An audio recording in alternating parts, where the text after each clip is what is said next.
할렐루야. 우리 호산나 찬양대의 찬양 하나님께서 기쁘게 받으신 줄로 믿습니다.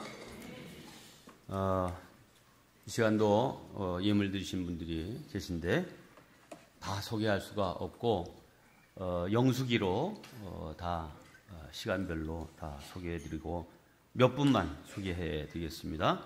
이순덕 권사님, 신명철 장로님, 정명진 권사님, 김현숙 씨 권사님, 주님 은혜 감사합니다. 김지순 권사님, 방정자 권사님 외에 많은 분들이 드리셨습니다.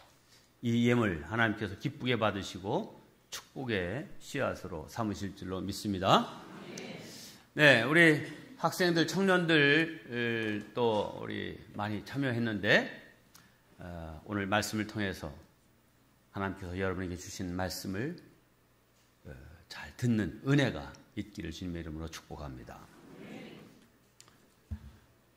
이 시간에는 요셉, 믿음의 조상의 이름으로 딱 정해져 있지는 않지만 신학자들은 이 요셉을 구약의 예수님을 상징하는 모형과 같은 분이다, 이렇게 얘기를 합니다. 요셉은 참 성경의 위대한 인물들도 다 흠이 있어요. 아브라함, 이삭, 야곱, 하나님이 그렇게 사랑하셨던 다윗도 다 흠이 있죠. 흠이 없는 사람이 한쪽 손가락 밖에 안 돼요. 그 중에 한 사람이 요셉입니다. 이 요셉. 참 그렇지만 이 요셉의 인생을 보면 참 파란만장한 인생을 살았다. 요셉만큼 참 시련과 불행, 아픔이 많은 인생도 있을까, 이렇게 생각될 만한 그런 사람입니다. 혹 이 자리에 내 인생도 참 너무 복잡해, 너무 힘들어, 우리 부모님이 나를 조금만 더 이제 뒷받침해 주었다면 더 잘 될 수 있었을 텐데, 그런 아쉬움 혹은 원망, 이런 마음 있으신 분들 계십니까? 요셉을 생각해 보시기를 바랍니다. 요셉은 태어나자마자 엄마라고 불러야 될 사람이 자기 친엄마 말고도 3명이나 더 있었어요. 엄마가 4이나 되니까 좋죠? 네. 또 자기보다 나이가 많은 형들이 10명.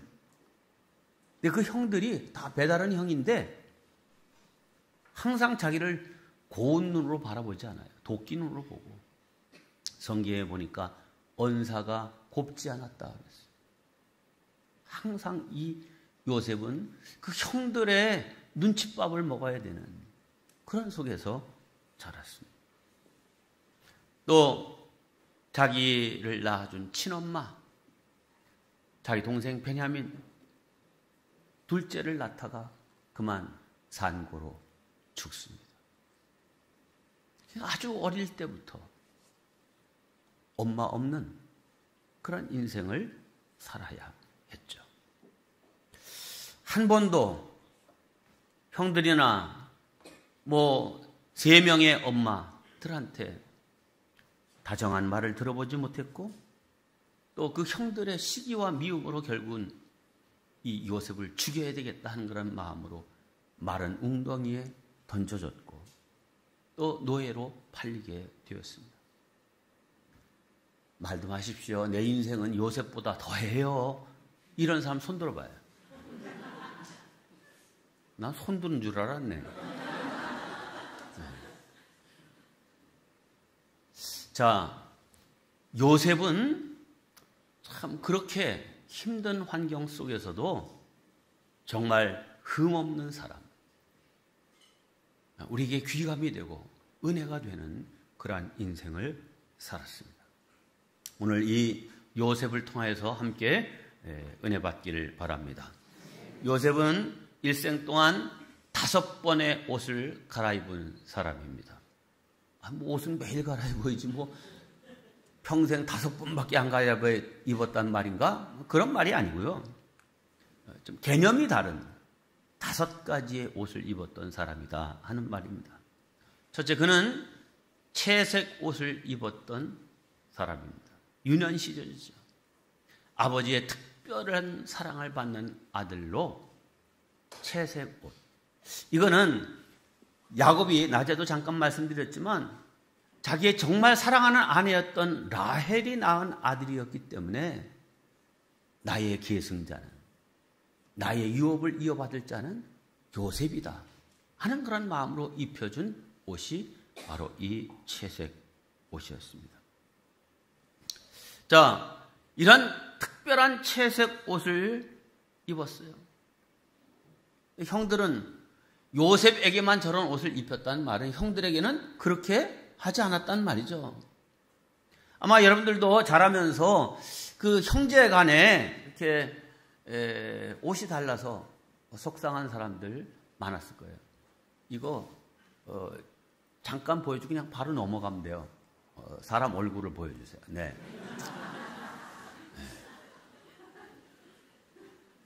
누가 하나?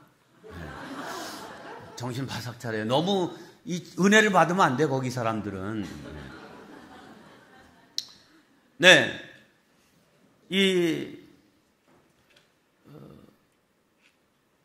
다른 형제들한테는 옷을 사주는데 시장표야, 길거리표.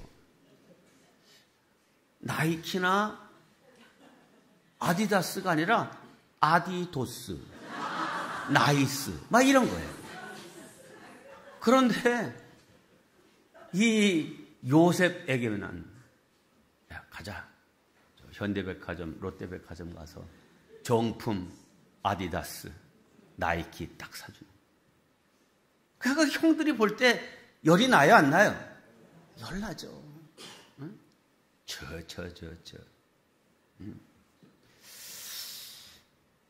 그러니까 형들의 입장에서는 뭐 열받을 수밖에 없는 상황이었고 뭐 그랬죠. 그러니까 이 요셉이 입은 채색 옷은 특별한 옷이기도 하지만 시기와 질투의 대상이 된 그러한 옷이었습니다. 결국 이것으로 인해서 형들의 시기와 미움으로 마른 웅덩이에 던져집니다.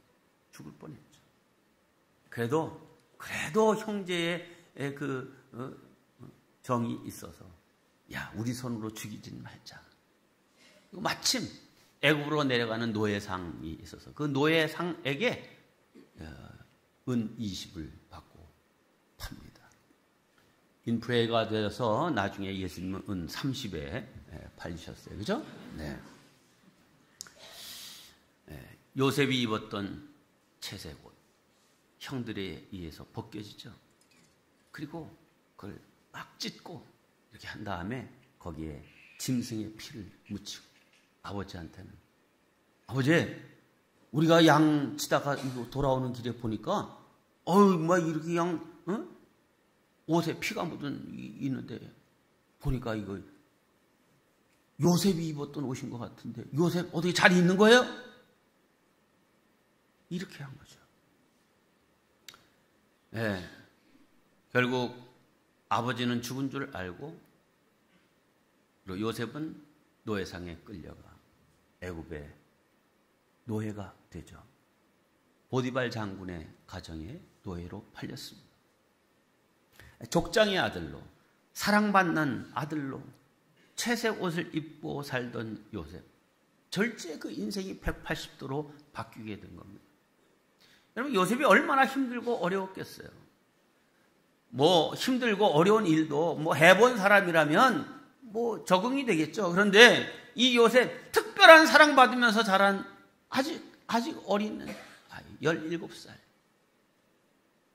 그런데 노예살이를 하려니 얼마나 힘들었겠어요. 그러나 이제는 호소할 아버지도 계시지 않습니다. 또 노예가 한 명이 아니었겠죠. 적어도 시위대장 보디발 집이니까 여러 노예가 있었을 것이고 그 노예도 다 서열이 있어요. 네? 그러니 말도 안 통하는 요셉, 일도 할 줄 잘 모르는 요셉, 그런 속에서 요셉이 겪었을 어려움 한번 상상해 보십시오. 그런데 이 요셉은 거기에 가서 노예 생활을 하는데 성실과 진심으로 그 일들을 감당합니다. 어느 정도? 그 주인 보디발 장군이 볼 때 저놈은 좀 특이한 놈이네 하는 생각이 들 정도였어요. 그래서 더 주의 깊게 살펴봤죠. 그랬더니 이 보디발은 하나님을 모르는 사람인데 하나님이 함께하는 사람이구나 하는 것을 알 정도로 이 요셉이 성실하게 자기에게 주어진 일을 합니다. 여러분, 노예는 어떤 사람입니까? 노예는 어떤 사람이에요? 주인의 눈이 있지 않으면 일하지 않는 사람이에요. 그게 노예예요. 여러분, 군인이라고 하면 제대할 희망이라도 있으니까 기왕에 나에게 주어진 이 시간 열심히 해보지. 이런 희망이라도 있지. 노예는 그냥 평생 노예인 거예요. 그러니 부지런하게 열심히 성실하게 일해야 될 아무 이유가 없습니다. 그런데 드디어 그런 노예 생활을 하는 가운데 요셉이 말을 익혀 말을 할 줄 알게 됩니다. 또 모든 일들, 맡겨진 일들을 척척 잘 할 수 있는 그런 이제 사람이 됐습니다. 자, 그렇게 된 것을 보고 보디발 장군이 그를 부릅니다. 요셉, 내가 널 보니 하나님이 함께하는 사람이야, 너. 응? 그리고 너 내가 특별한 직위를 줘서 일을 하게 했으면 좋겠어. 하면서 이 요셉에게 이 가정 총무의 역할, 다시 말하면 시장 보는 일, 돈 써서 뭘 사오고 뭐 하는 이런 일들을 다 맡겨 일하게 하는 가정 총무가 되게 합니다. 네, 노예의 신분을 벗어난 것은 아니지만 가정 총무의 옷을 입게 됩니다. 네, 잘 됐죠? 네, 이 가정 총무로서 얼마나 신실하게 그 일을 잘 감당하는지 보디발 장군뿐만 아니라 많은 사람들에게 다 사랑을 받았어요. 성경에 보니까 이 요셉이 보디발 장군의 가정 총무가 된 이후로 그 집의 모든 소유물에 복을 내리신지라 이렇게 되어 있어요. 그러니까 모든 일들이 다 잘 됐다 하는 거죠. 성도 여러분, 나 때문에 내가 있는 곳이 복되게 하는 성도들 되시기를 바랍니다. 여기 우리 학생들, 어린이들, 청년들, 이제 나 때문에 우리 집이 정말 복되고, 나 때문에 우리 꿈마을 엘림교회가 영적인 그런 복된 교회가 되고, 또 나 때문에 대한민국의 이름이 빛나게 되는 이런 인생 되리라 하는 그런 꿈을 가지시기를 바랍니다. 여러분, 믿음의 조상 아브라함에게 하나님이 약속하실 때 내가 너를 복된 곳으로 인도해 가리라 이렇게 약속하지 않으셨어요. 뭐라고 약속했어요? 내가 어디로 가든지 너 있는 곳을 복되게 하리라. 너 복된 곳으로 인도해 주리라 하는 말과 내가 있는 곳을 복되게 하리라 하는 말은 전혀 다른 말이에요. 네, 우리는 어떤 걸 기대해요? 하나님이 나를 축복하시고 나와 함께 해주셔서 아무 염려, 걱정, 근심 없고 수고, 애씀 없어도 다 모든 일이 잘 풀리는 그런 곳으로 인도함 받기를 원하는데 하나님은 그렇게 말씀하시지 않아요. 내가 있는 그 자리에서 내가 인생의 꽃을 피워라. 너 그곳에 가서 너 심겨진 곳에서 꽃을 피워야 돼. 내가 그렇게 되도록 너를 지켜줄게. 너에게 복을 주마 하시는 것입니다. 여러분, 편안한 곳, 행복한 곳, 좋은 곳, 그런 곳으로 내가 인도함 받는 그것을 꿈꾸지 마시고 나로 인하여 내가 있는 그곳이 복되게 하리라 하는 이런 비전을 갖기를 바랍니다. 그래서 여러분으로 인해서 여러분 가정이 복되고 또 여러분이 속한 속회, 선교회, 또 우리 교회 모든 곳이 다 잘 되는 그런 역사가 일어나기를 바랍니다. 이 요셉 노예로 팔려갔는데 그곳에서 이곳에서 꽃을 피우리라.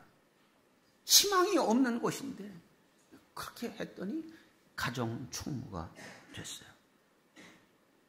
이 가정 총무의 자리는 참 그래도 복된 자리잖아요. 그나마. 그런데 동시에 그 자리는 미혹의 자리가 됐어요. 자, 보디발 장군이 직위가 뭐예요?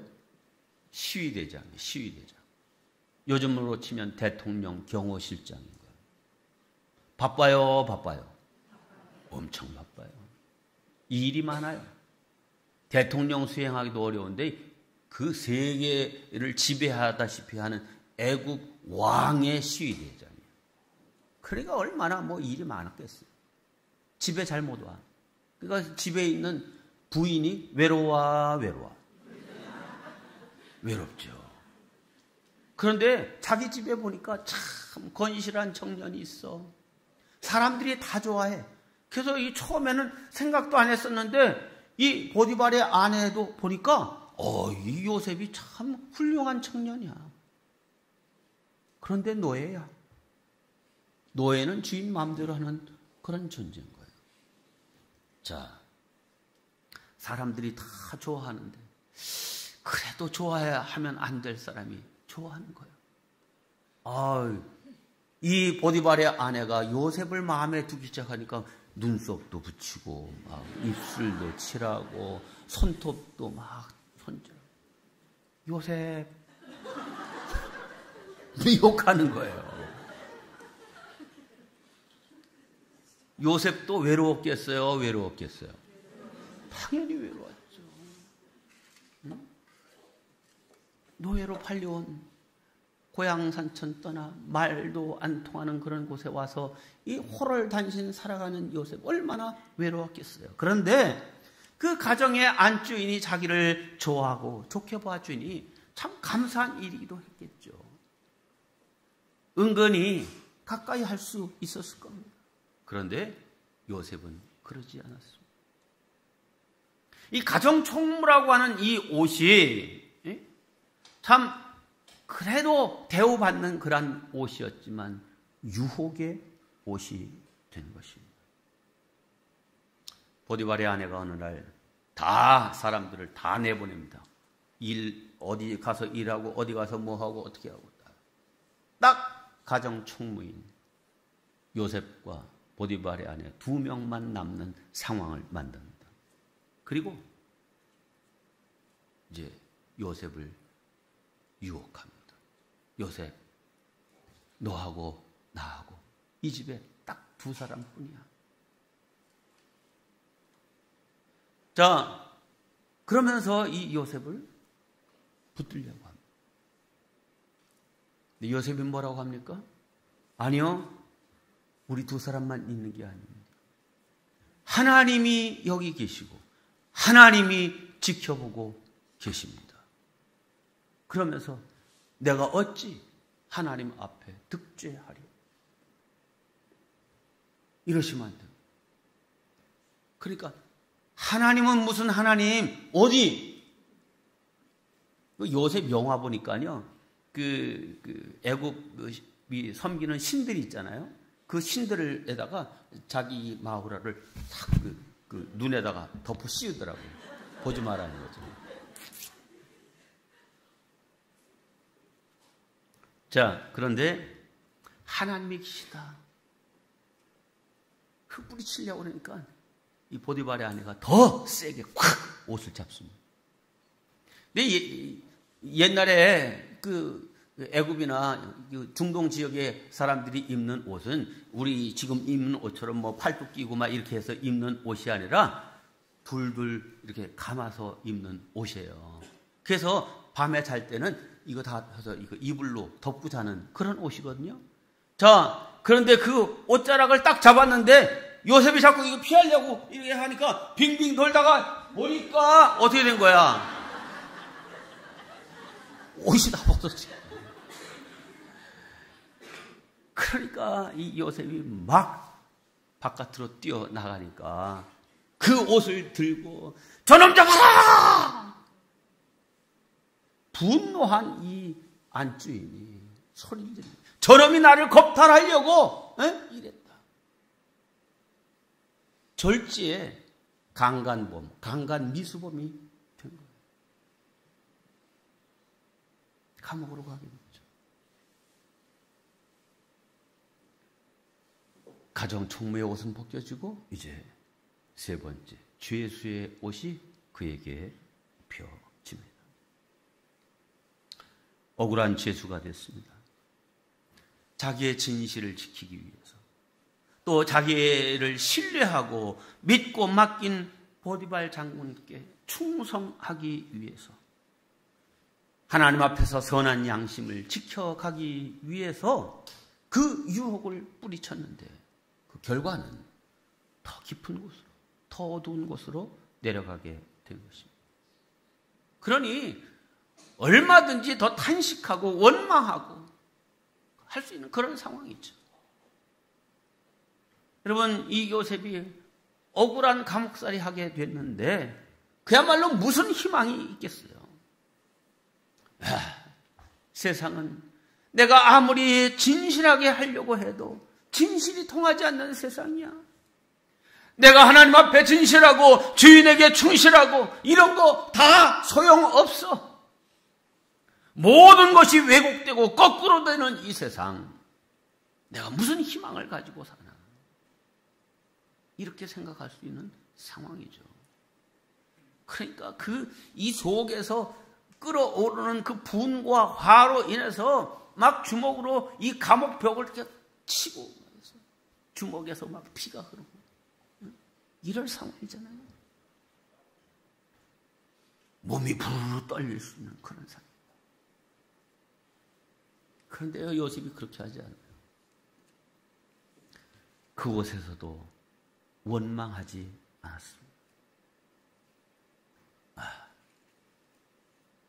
기가 막히다. 그런데 하나님의 뜻이 있어서 나를 이곳에 보내셨다. 이렇게 생각합니다. 네, 요셉은 어떤 상황, 어떤 자리에 있든지 그곳을 원망이나 불평의 자리로 삼지 않고 그곳에서 사람의 눈으로 볼 때는 더 이상 희망을 가질 수 없는 그런 상황인데 그럼에도 그곳에서 내 인생의 꽃을 피우리라 하는 그 마음으로 살았습니다. 성도 여러분, 진정한 꿈과 비전은 그 사람이 처한 상황과 현실에 그것을 매몰시킬 수 없습니다. 그래서 인내심과 자기 절제를 할 줄 알게 합니다. 네, 꿈을 가진 사람, 비전을 가진 사람은 그 모든 상황을 이겨낼 수 있는 내적인 힘을 갖게 되는 것입니다. 요셉이요, 그 감옥에 갇혀서도 그냥 자기의 그 원통한 거기에만 몰두하지 않고 다른 사람, 다른 죄수들을 돌보는 그 사람들의 얘기를 들어주고 그 사람들의 아픔을 위로하고 그 사람들을 내가 어떻게 좀 도울 수 없을까? 뭐 이렇게 하는 거예요. 감옥을 살이를 하면서. 감옥에 전옥이 보니까 저놈 희한한 놈이네 저거. 응? 지금 저런 상황이면 그럴 수 있는 상황이 아닌데 다른 죄수하고 다른 거예요. 세월이 흘렀습니다. 이 간수장이 요셉을 신뢰하게 됐어요. 그래서 죄수지만 여러 죄수들을 돌보는 밥도 때 되면 밥도 갖다 주고 물도 갖다 주고 또 뭐 더러운 것들 치우고 하여튼 가만히 갇혀 있는 죄수가 아니라 감옥을 두루 돌아다니면서 죄수들을 도와주는 이런 일을 맡겼어요. 그런데 성경은 뭐라고 합니까? 전옥이 요셉에게 그런 일을 맡긴 후에 이 감옥 안에 아무 신경 쓸 일이 없다는.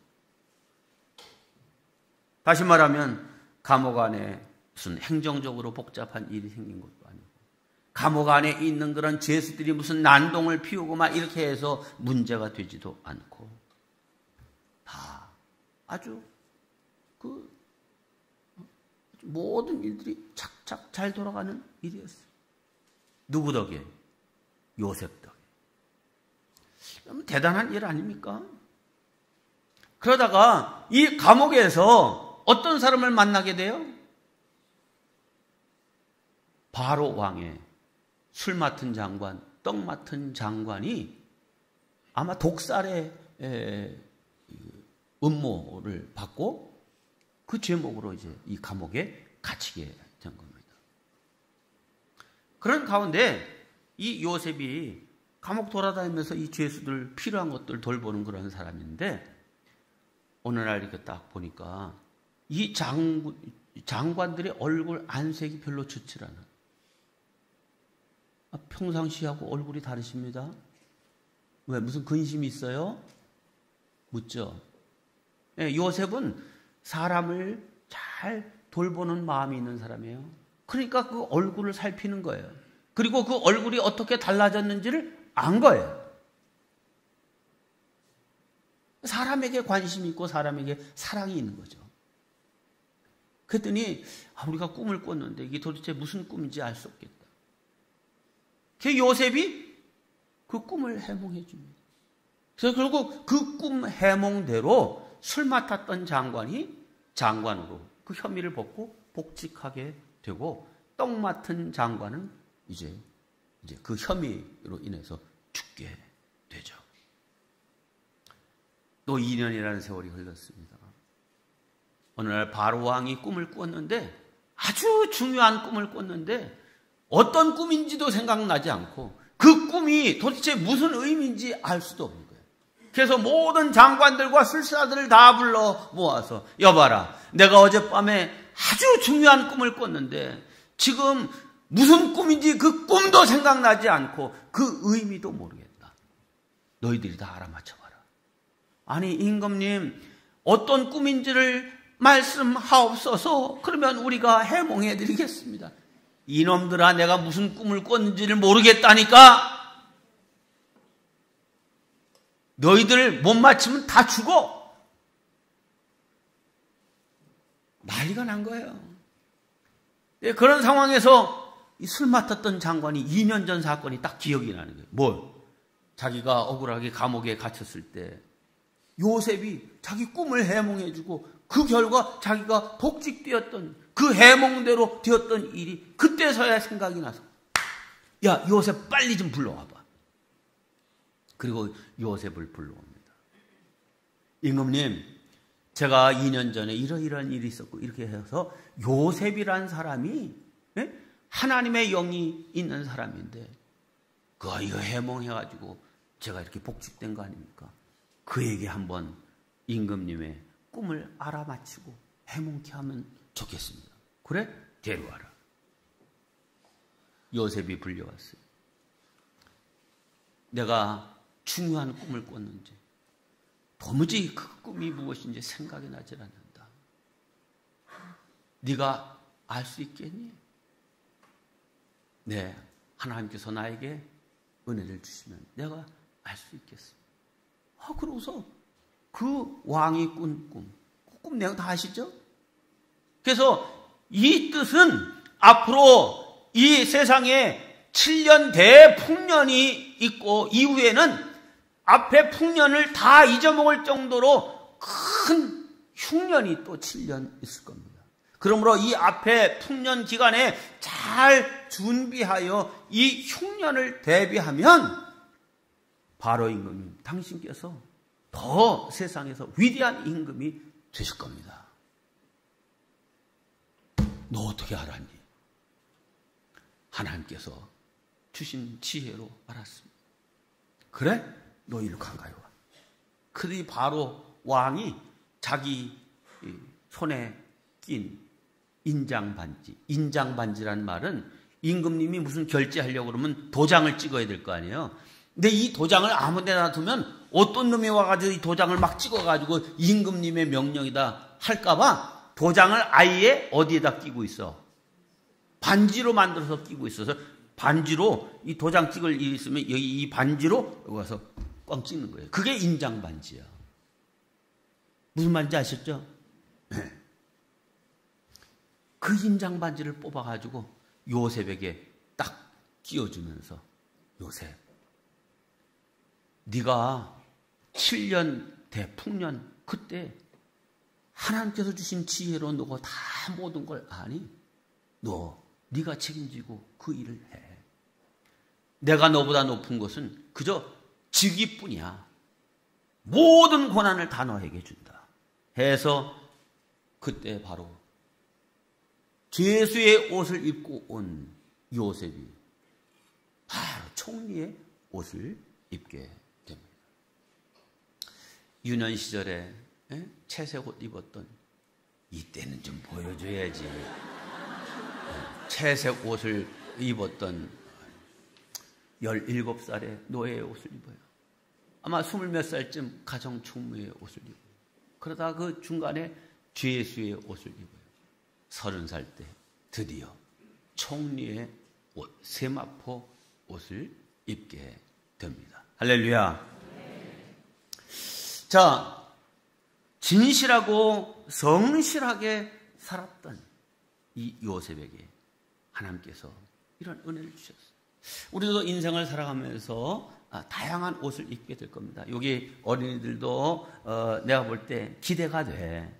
야, 쟤네들이 앞으로 커서 의사 가운도 입을 것이고 앞으로 또 법관의 이 옷도 입을 것이고 어떤 사람은 경찰 제복을 입을 것이고 어떤 사람은 막 별이 탁 달려있는 군인 제복을 입을 것이고 어떤 사람은 막 또 유명한 배우 스타가 돼서 빨간 카페트를 쫙 걷는 이런 사람도 생길 거고 그런 꿈들을 다 꿔라.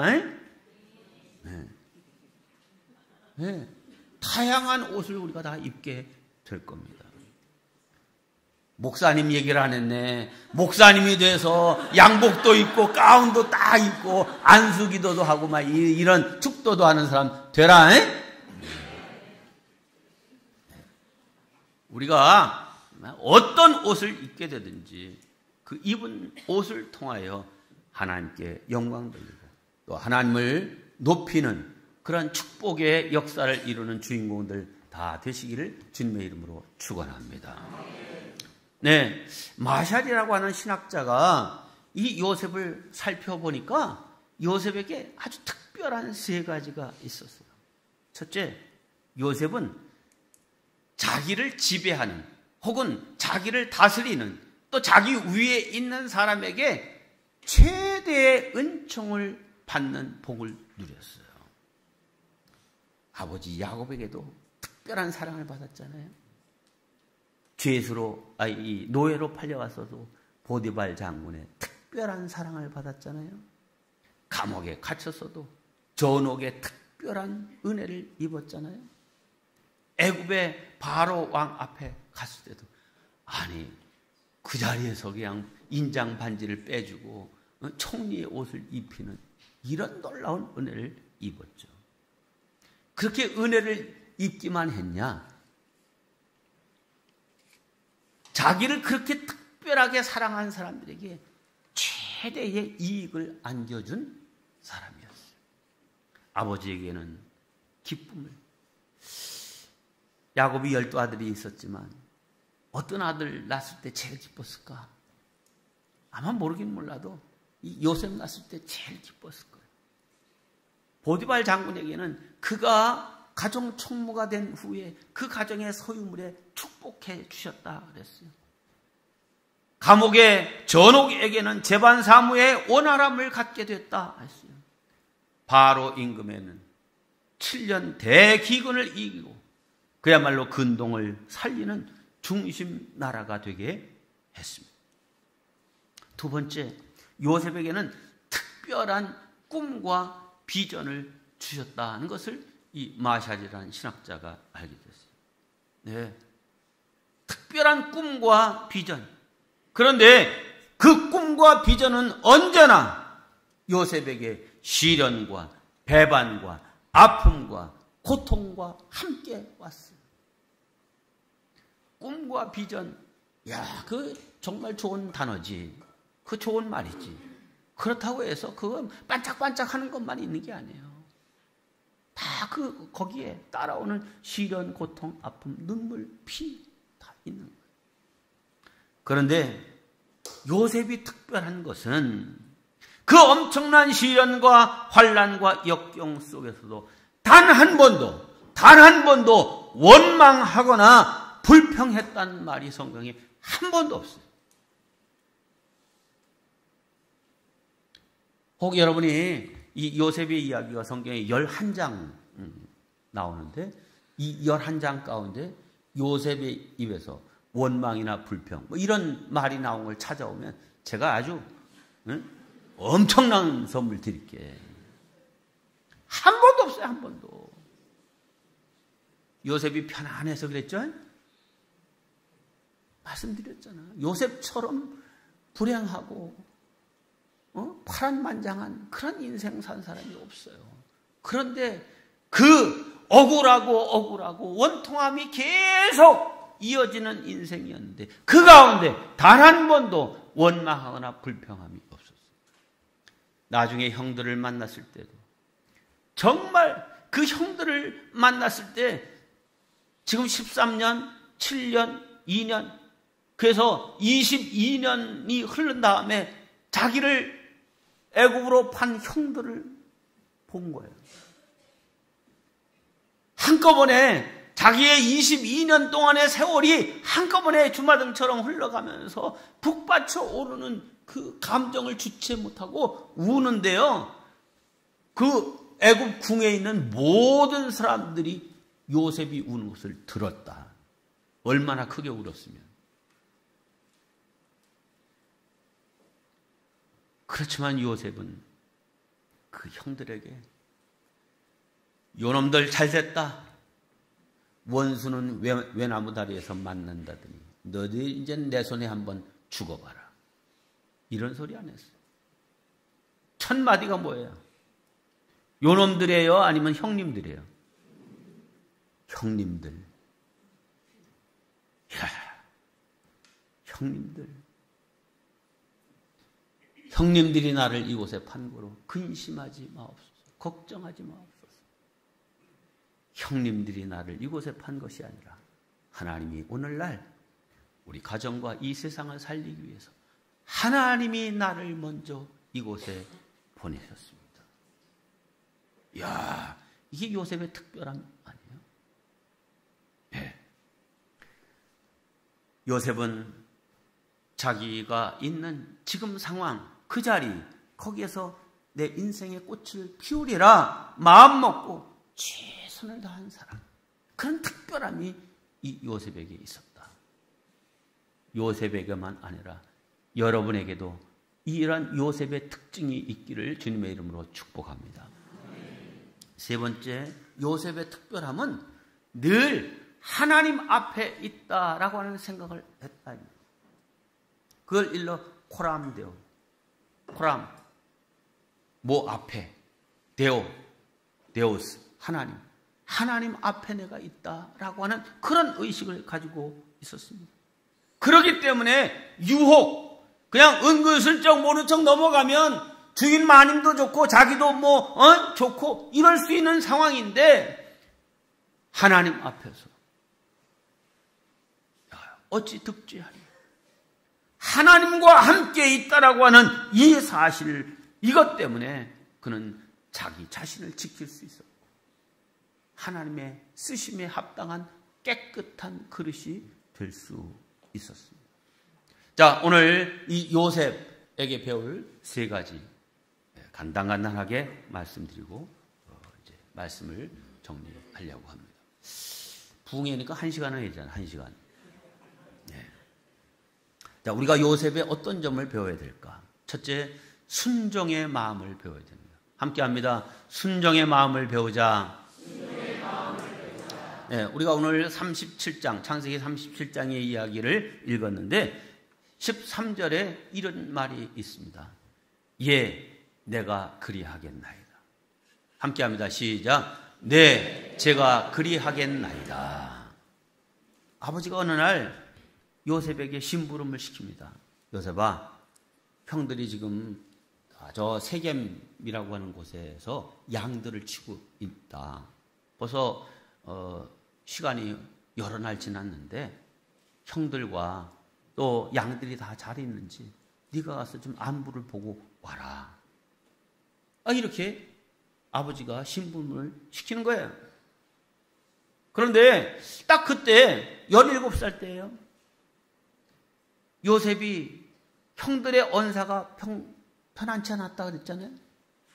늘 자기를 바라보는 시선이 차가웠어요. 그런데 그런 가운데도 이 요셉이 안전할 수 있었던 것은 누가 있어서? 자기를 지켜주는 아버지가 있었기 때문에 그냥 안전한 거예요. 그런데 지금 아버지는 집에 계시고 형들은 저 멀리 일주일 거리예요. 세겜. 거기에 있는 형들의 안부를 알아보라고 하면 거기까지 가면 이제 자기를 지켜줄 사람도 없는 그런 곳에서 자기를 미워하고 시기하고 질투하는 그 형들 만나기가 꺼림직하고 무섭겠죠. 자, 그런데 이 심부름을 시키니까 요셉이 두 번 생각하지도 않고 딱 대답하죠. 예, 제가 그리하겠나이다. 여러분, 우리 예수님도 그렇고 요셉도 정말 자기가 죽는 일인데 네, 내가 그리하겠나이다. 순종을. 요셉이 드디어 갑니다. 세겜에 있다고 해서 세겜을 갔어요. 세겜에 갔는데 가서 하루 종일 둘러봐도 형들 보이지 않아요. 양떼들 보이지 않아요. 하루 종일 찾다가 못 찾았는데 저녁 무렵이 돼서야 어떤 사람이 하나 지나가는데 물어봐요. 혹시 이 근처에서 10 형제들이 양치는 거 못 보셨냐? 물어봐요. 그때 며칠 전까지는 여기서 양치고 있었는데 내가 정확하게 들은 건 아닌데 저 도단인가 어디로 간다고 그러는 것 같아요. 여기서 이제 먹일 풀 다 먹었고 이제 여기 없어서 이제 도단으로 옮겨갔다는 그런 얘기를 들었어요. 자, 그런 얘기를 들었으면 제 마음 같아서는 휴, 다행이다. 됐다. 왜? 아버지가 어디 갔다 오라고 그랬으니까. 세겜에 갔다 오라고 그랬으니까. 세겜까지 왔는데 형들이 없는 거야. 가서 아버지한테 이렇게 묻는 거야. 아버지, 세겜에 갔는데요. 내가 하루 종일 돌아다녀 봤어요. 없어요. 어디 딴 데로 갔나 봐요. 심부름 한 거야, 안 한 거야? 심부름 한 거지. 세겜까지 갔다 왔잖아요. 근데 요셉은 확실치도 않은 그 얘기, 지나가는 사람의 얘기를 듣고 도단까지 내려갑니다. 결국 그 길이 마른 웅덩이에 던져지고 애국으로 팔리는 그 길이었어요. 여러분에게도 여기 어린 자녀들 잘 들어라. 너희들한테 엄마나 아빠가 심부름. 예, 여기 슈퍼에 가가지고선 계란 한 판만 좀 사와라. 로 시켜. 그러면은 뭐라고 해야 돼요? 오늘 성경? 예, 내가 그리하겠나이다. 이렇게 하고 가야 되는데 그래요? 누나! 엄마가 계란 한 판 사오래! 이런다든지 동생한테 예! 이거 엄마가 요 슈퍼에 가서 계란 한 판 사오래. 엄마! 형이 나한테 심부름 시켜, 엄마! 얘만 네가 가야지. 이러면 할 수 없이 돈 들고 이제 슈퍼마켓에 갑니다. 갔다가 조금 있다 왔는데 그냥 왔어. 왜 그냥 왔냐? 다 팔렸대요? 없대요. 자, 순종한 거야, 안 한 거예요? 순종했잖아. 갔다 왔잖아, 슈퍼마켓에. 근데 진짜 순종은 어떻게 해야 되는 거예요? 딴 슈퍼나 가게에 가가지고선 계란 한 판 사갖고 와야지 순종한 거 아니에요?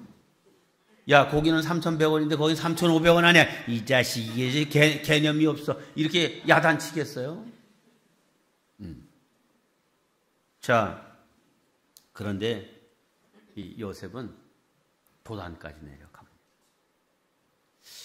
오늘 광고에 9월 22일 주일에 당회준비위원회가 모인다. 이렇게 광고가 됐어요. 이제 드디어 당회 시즌이 이제 시작됩니다. 이제부터 아마 우리 성도들이 담임 목사의 전화를 안 받는 시즌이 개막이 된 거죠. 목사님이 전화하신 건 이거 틀림없이 뭘 또 시키려고 그러시는 것 같은데 모른 척하군요. 담임 목사 거절 그걸로 아주 그냥 딱 해놔. 그러면 안 돼요. 예, 내가 그리 하겠나이다 하는 그런 마음을 가져요. 도단에 갔어요. 그때 형들이 뭐라고 그래요? 벌써 저 멀리서부터 딱 알아봐요. 왜? 뭘 입어서? 채색 옷을 입었으니까. 그러니까 형들이 뭐라고 그래? 야, 저기 요셉 온다. 아, 우리 동생 온다. 이렇게 얘기해요? 성경에 보니까 야, 저기 꿈쟁이가 온다. 이렇게 얘기해요. 그 꿈이 무슨 꿈이었어요?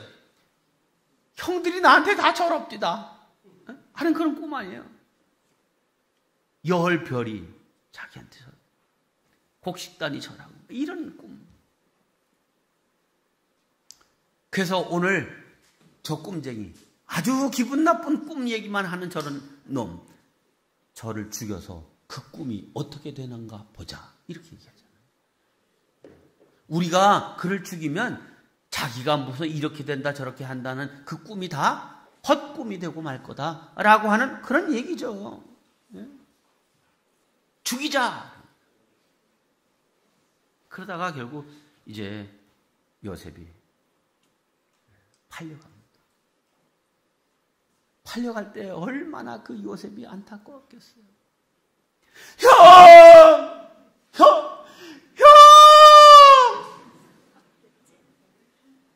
형님들!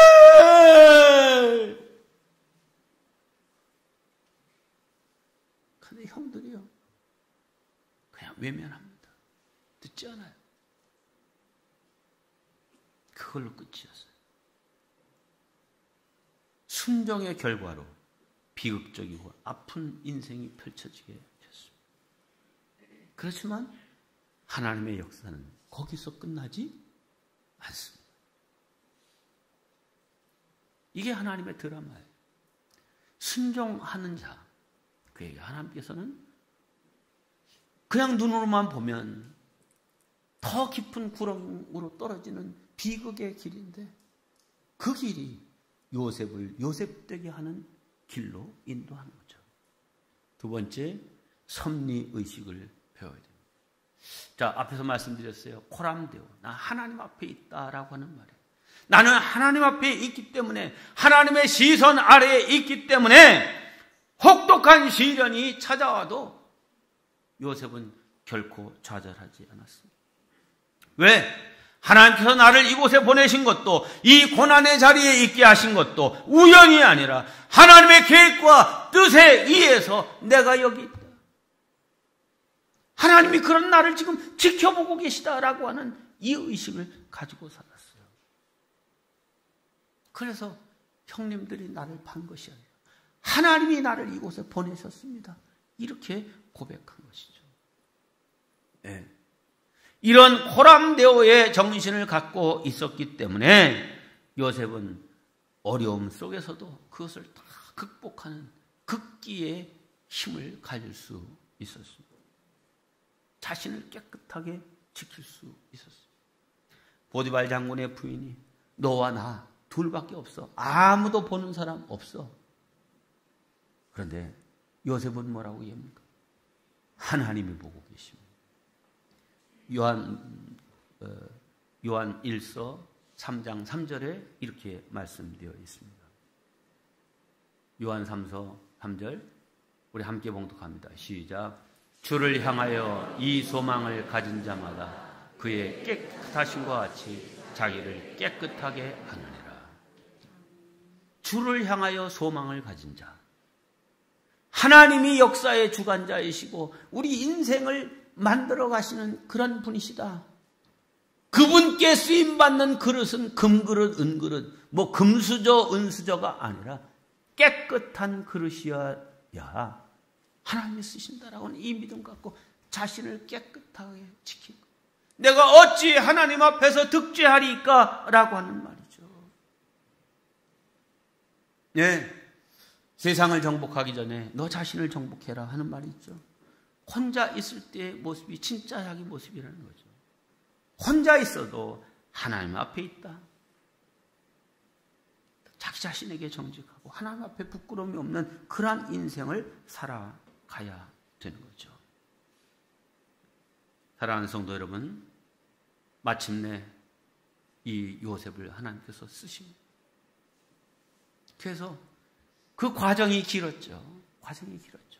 그렇지만 하나님은 이 요셉을 우뚝 세워주시고 세상을 구원하는, 그리고 우리 모두가 정말 마음에 흠모할 만한 그런 위대한 인물로 세워주셨습니다.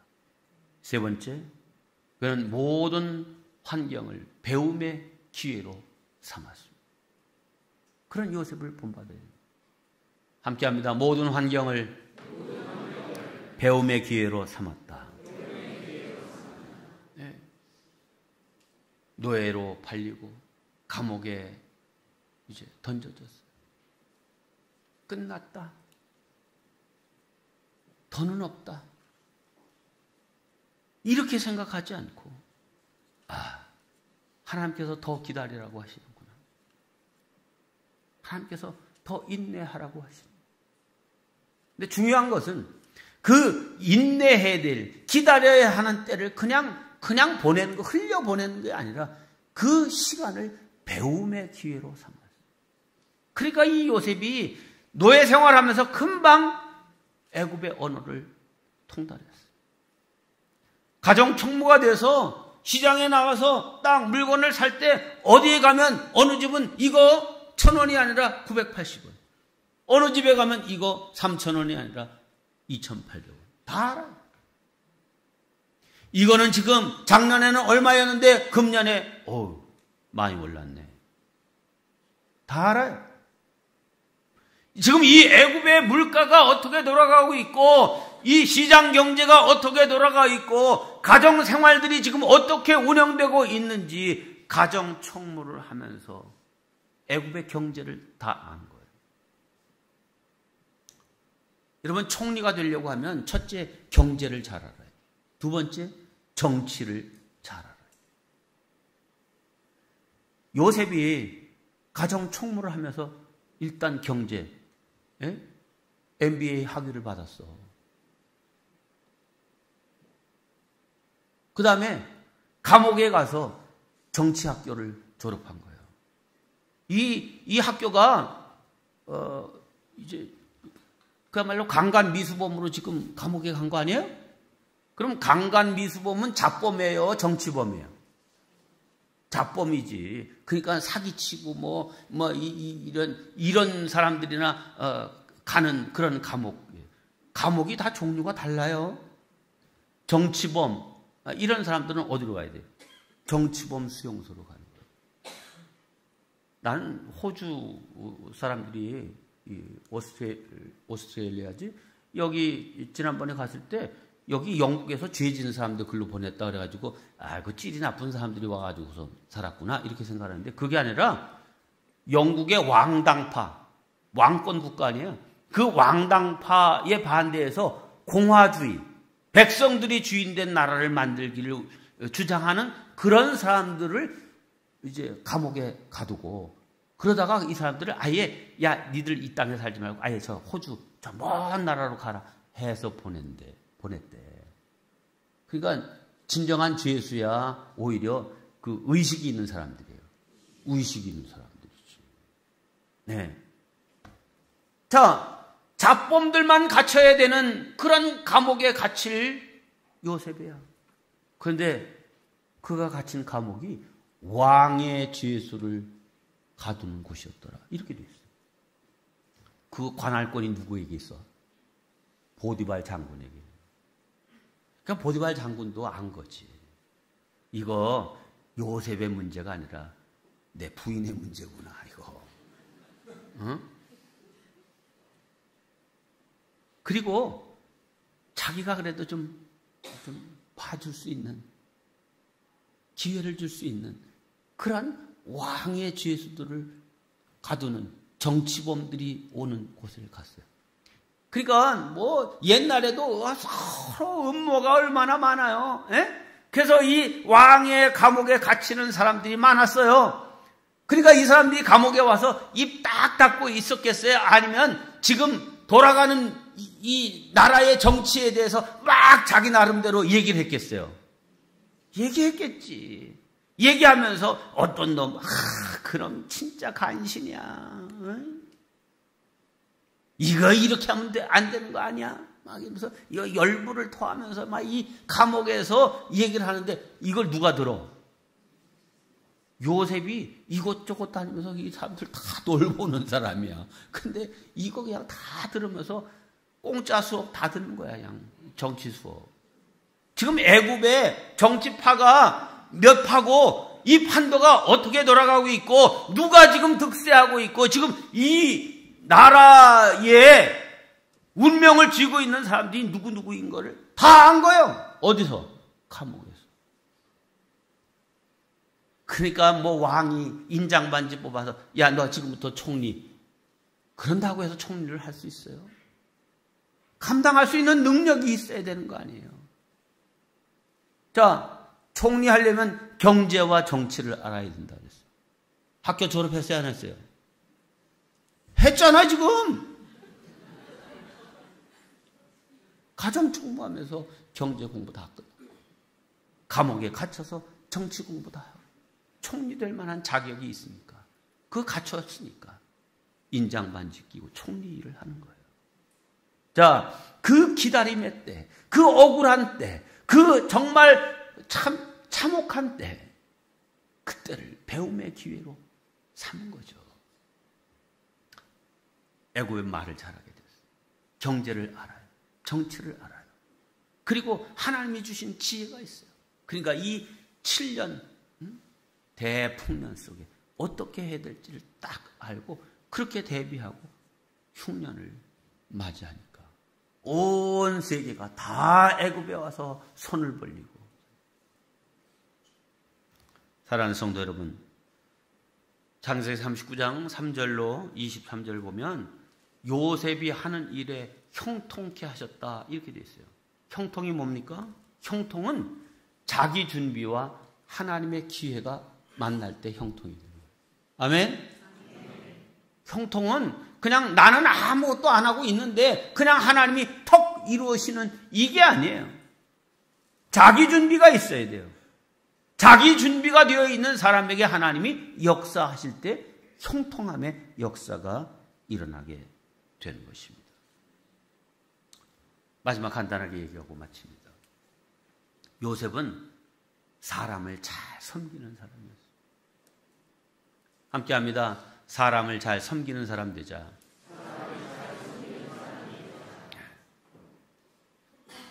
여러분, 아까 노예의 특징은 뭐라고 그랬어요? 주인이 안 보면 일 안 하는 사람이에요. 주인 봐야. 아니, 뭐 제대가 있어요? 뭐가 있어요? 뭔 희망을 갖고 열심히 일해? 월급 줘요? 노예는 그것도 없어요. 그러니까 단지 주인의 채찍이 무섭고 주인의 징벌이 무서워서 일하는 게 노예예요. 그런데 요셉은 그렇지 않았어요. 정말 섬기는 마음으로 노예인데 정말 내가 이 일을 잘 감당하리라는 마음으로 그 일을 했어요. 억울하게. 그것도 정말 죄져서 감옥에 간 것도 아니고 억울하게 누명 쓰고 감옥에 갔으니 원통하고 분통 터질 때인데 이제 그곳에서도 사람들을 잘 섬기는 거예요. 아까 얘기했잖아요. 얼굴을 살폈어요. 그 안색이 변한 걸 대번에 알아봐요. 그리고 내가 좀 도와줄까? 하면서 얘기하게 해요. 그래서 이 술 맡은 장관과의 인연이 생겼잖아요. 그 건으로 인해서 바로 왕 앞에 설 수 있게 됐잖아요. 이 사람을 섬기는 자에게 주시는 하나님의 복인 줄로 믿습니다. 네. 우리가 사람에게 관심을 가져요. 다른 거에 이렇게 막 그냥 가방 내가 자꾸 가방 얘기해서 좀 미안해. 참. 다 그것도 좋은 거니까 이제 잘 갖고 있으면 또 비싸진다며 갖고 있으면. 네. 그런데 그런 물건을 귀하게 여기는 것이 아니라 사람을 귀히 여기는 사람들 되시기를 바랍니다. 네? 그러면 그 고난이 많지만 그 고난의 뒤편에 숨겨놓으신 하나님의 축복이 있어요. 우린 그걸 믿는 사람들. 그리고 그 고난 뒤에 다가온 축복은 모든 사람들에게 감동을 줘요. 은혜가 돼요. 그래. 그렇게 살았어요. 그렇게 살아야지. 이 시간 우리 찬양하는데요.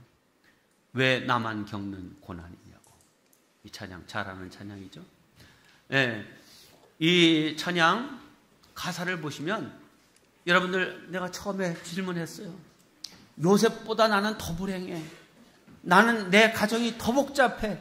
더 힘들어. 너무 억울해. 너무 엉뚱하게 원치 않게 이렇게 됐어. 그렇게 원망한 사람도 있습니까? 아니요.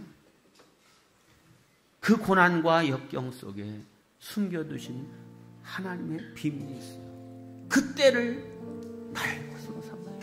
배움의 기회로 삼아야 돼요. 섬김의 기회로 삼아야 돼요. 하나님의 축복이 임하게 하는 그런 기회가 되게 해요. 그러면 창세기의 마지막은 어떻게 돼요? 요셉이 마침내 담을 넘는 축복의 사람이 된다. 담을 넘는 축복의 사람이라고 하는 말은 겨우 내 밖으로 챙겨서 나 혼자 사는 사람이 아니라 많은 사람들에게 유익을 주고 베풀고 나누고 드리며 사는 그런 사람이 되게 하겠다 하는 그런 말이죠. 네, 이러한 축복이 우리 모든 성도들에게 있기를 주님의 이름으로 축원합니다.